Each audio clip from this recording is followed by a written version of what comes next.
ये सब क्या देखना पड़ रहा है? अच्छा है मैं अंधा हूँ। আরে ভাউজ আমি জানিଛୁ ତମ ଅମୃତଭଣ୍ଡା ଟିକେ ସାଇଜରେ ବଡ଼ ଅଛି। ସେ ଅମୃତଭଣ୍ଡାକୁ ସାଇତିକି ତମେ ତମ ସ୍ୱାମୀଙ୍କ ପାଇଁ ରଖିଥାଅ।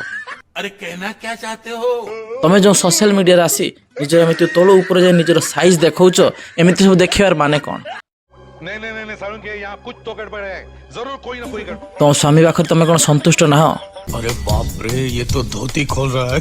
ସେଥିପାଇଁ ସୋସିଆଲ ମିଡ଼ିଆରେ ଆସି ନିଜର ଅମୃତଭଣ୍ଡା ଦେଖାଉଛ। କେଉଁ ପୁଅ ଯଦି ପଟିକି ତମକୁ ମେସେଜ କରିକି ଟିକେ ଭଲ କରି ପେଲିବା ପାଇଁ ଯାଇପାରେ, ଏଥିପାଇଁ ନା କ'ଣ? ଯଦି ଏଇଟା ତମ ମନରେ ଅଛି, ନିଜର ଫୋନ୍ ନମ୍ବର ଦିଅ, ନିଜର ଆଡ୍ରେସ୍ ଦିଅ। ଆମ ଓଡ଼ିଶାରେ ଏମିତି ବହୁତ କିଛି ସିଙ୍ଗଲ ପୁଅମାନେ ଅଛନ୍ତି ଯେଉଁମାନେ ବାହା ହେବା ପାଇଁ ନୁହେଁ, କେବଳ ଖେଳ କରିବା ପାଇଁ ଥାଆନ୍ତି। କାହିଁକିନା ବାହା ହେଇକି ସେମାନେ ଧୋକା ଖାଇବାଠୁ ଭଲ ଖେଳ କରିଦେଇକି ଚାଲି ଆସିବେ, ସେଇଟା ଭାବିକି ତମ ଭଳି ରାଣ୍ଡିମାନଙ୍କୁ ସେମାନେ ଖୋଜି ବୋଲନ୍ତି। ତେଣୁ ତମେ ସୋସିଆଲ ମିଡ଼ିଆରେ ଏମିତି ନ ଦେଖେଇକି ତମର ଘର ଆଡ୍ରେସ୍ ଦେଇଦିଅ। ବହୁତ ପିଲାମାନେ ଯିବେ, ତମକୁ ସନ୍ତୁଷ୍ଟ କରି ଚାଲି ମଧ୍ୟ ଆସିବେ। ये बड़ी अच्छी बात कही आप।